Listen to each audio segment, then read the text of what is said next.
राजस्थान की अशोक गहलोत सरकार 10 फरवरी को बजट पेश करने जा रही है। चूंकि साल के आखिर में राजस्थान में विधानसभा का चुनाव होना है, लिहाजा बजट को लेकर इस बार बताया जा रहा, अनुमान लगाया जा रहा है कि ये काफी लोक लुभावन होगा। इसकी पूरी उम्मीद है। सरकार की भी कोशिश है कि बजट के जरिए हर वर्ग को साधा जाए। वैसे भी ERCP, कर्ज माफी, बिजली पानी की किल्लत और फसल खराब के मुआवजे जैसे मुद्दों को लेकर राजस्थान के किसानों में गहरा आक्रोश हाल फिलहाल के दिनों में देखा गया है।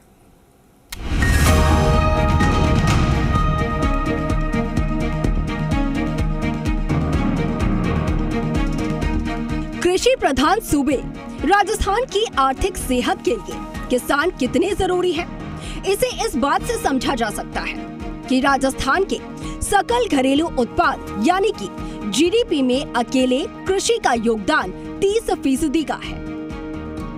लिहाजा किसानों के हितों का ध्यान रखना सरकारों की जरूरत भी है और मजबूरी भी, क्योंकि यही किसान न सिर्फ पेट भरते हैं बल्कि सरकारी खजाना भी भरते हैं और साथ ही सबसे बड़ा वोट बैंक भी है।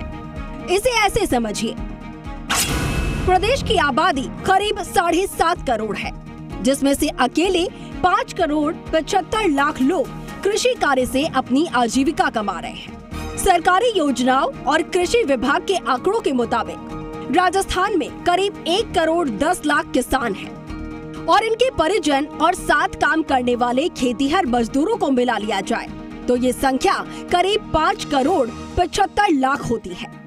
ऐसे में चुनावी साल में किसानों को खुश करने की योजना गेम चेंजर साबित हो सकती है, क्योंकि कोई भी राजनीतिक दल किसान हित का विरोध भी नहीं करेगा, क्योंकि किसान राज्य का सबसे बड़ा वोट बैंक है। भले ही राजस्थान किसान बहुल राज्य है, लेकिन किसानों से जुड़ी समस्याएं और मांगे लंबे वक्त से बनी हुई हैं। खास तौर पर हर खेत को पानी और फसलों को सही दाम की मांग अब तक पूरी नहीं हुई है, तो वहीं किसान कर्ज माफी गहलोत सरकार के पूरे कार्यकाल के दौरान बड़ा मुद्दा बना रही है। अब ऐसे में माना जा रहा है कि अशोक गहलोत इस बार के बजट में किसानों की कर्ज माफी पर बड़ा ऐलान कर सकते हैं। हाल ही में CM ने जो संकेत दिए, उससे राष्ट्रीय बैंकों के कर्ज माफी के ऐलान के मायने निकाले जा रहे हैं। साल 2018 चुनाव से पहले राहुल गांधी ने कर्ज माफी का ऐलान किया था। चुनाव के बाद कॉर्पोरेटिव बैंकों का कर्ज माफ भी किया गया, लेकिन बीजेपी लगातार अधूरे वादे को लेकर सरकार को घेरती रही। ऐसे में माना जा रहा है कि केंद्रीय बैंकों के कर्ज माफ करने को लेकर भी कई घोषणाएं हो सकती हैं। CM इस बारे में राष्ट्रीय बैंकों से बात भी कर चुके हैं, लेकिन वन टाइम सेटलमेंट के लिए केंद्र सरकार की अनुमति जरूरी है। लिहाजा उम्मीद की जा रही है कि राज्य सरकार केंद्रीय बैंकों से किसानों के कर्ज का बोझ खुद उठाने का ऐलान इस बजट में कर सकते हैं। आपको याद होगा, गहलोत सरकार का पिछला बजट किसानों पर केंद्रित था। बाकायदा अलग से कृषि बजट भी पेश किया गया था। उस वक्त किसान कल्याण से जुड़ी सभी सरकारी योजनाओं में बजट बढ़ाया गया था। इस बार फिर राजस्थान में दूसरी बार अलग से कृषि बजट पेश किया जाएगा, जिसमें किसानों के लिए मासिक पेंशन की घोषणा की जा सकती है। और अगर ऐसा होता है तो राजस्थान किसानों को पेंशन देने वाला देश का पहला राज्य बन जाएगा, क्योंकि अभी केंद्र की तरफ से किसानों को किसान सम्मान निधि के रूप में सालाना 6,000 रुपए दिए जाते हैं। हालांकि राजस्थान में छोटे और सीमांत किसानों के लिए वृद्धजन कृषि सम्मान पेंशन योजना भी चल रही है।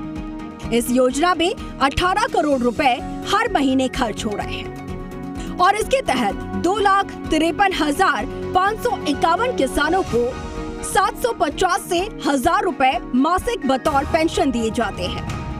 ये पेंशन 55 वर्ष की उम्र पर दी जाती है और इसमें केवल वो किसान पात्र हैं जिनकी वार्षिक आय 48,000 रुपए से ज्यादा नहीं है। इस पेंशन योजना के तहत मिलने वाला पैसा लाभार्थी किसानों के खातों में सीधे भेजा जाता है। सरकार लगातार खुद को किसानों का हितैषी साबित करने की कोशिशों में जुटी है, लेकिन अब भी कई मसले हैं जिन्हें लेकर किसानों की नाराजगी बनी हुई है। खासतौर पर खेती के लिए बिजली पानी की समस्या में कमी से फसलों को खासा नुकसान हो रहा है, जिससे कि किसानों को बड़ा आर्थिक नुकसान उठाना पड़ रहा है। तो वहीं फसलों की एमएसपी को लेकर भी किसान लगातार मांग कर रहे हैं। इसके अलावा भी कई और बड़ी मांगे हैं। मसलन बजट में सिंचाई परियोजना को प्राथमिकता के आधार पर राशि आवंटित करके पूर्वी राजस्थान नहर परियोजना यानी कि ERCP को पूरा किया जाए। हरियाणा के साथ हुए समझौते के तहत यमुना का पानी सीकर, झुंझुनू, भरतपुर में लाने की कवायद तेज हो। 12 जिले की बहुउद्देशीय परवन सिंचाई योजना और ERCP को राष्ट्रीय परियोजना घोषित किया जाए। मौजूदा सिंचाई परियोजनाओं के पानी के सही इस्तेमाल के लिए वर्क प्लान बनाकर लागू हो। किसानों की इनकम में सुधार के लिए योजनाएं बने। प्राकृतिक आपदाओं से होने वाले नुकसान की भरपाई के लिए प्रावधान बनाए जाए। प्रति हेक्टेयर 50,000 रुपए के मुआवजे के प्रावधान की मांग। प्रधानमंत्री फसल बीमा योजना की पॉलिसी और इम्प्लीमेंटेशन को प्रभावी बनाया जाए। समय पर खाद, बीज, कीटनाशक, बिजली, पानी की उपलब्धता सुनिश्चित की जाए। बजट में सिंचाई को प्राथमिकता दी जाए। देश की 60% और राजस्थान की 70% जमीन सिंचाई से वंचित। एमएसपी पर फसल खरीद की गारंटी का कानून बनाने की मांग। कुल मिलाकर राजस्थान का किसान सरकार से अपनी खुशहाली की चाबी मांग रहा है। खेतों में कड़ी मेहनत के बाद वो अपनी फसल सही कीमत पर मांग रहा है। साथ ही मांग रहा है वो तमाम सुविधाएं जो खेती की राह को आसान बनाती है और किसानों की समृद्धि का रास्ता भी खोलती है। अशोक गहलोत सरकार अपने कार्यकाल के आखिरी बजट में सौगातों की झड़ी लगाने को तैयार है। अब ऐसे में किसानों की झोली में क्या गिरेगा, ये देखने वाली बात होगी। ब्यूरो रिपोर्ट, जी मीडिया।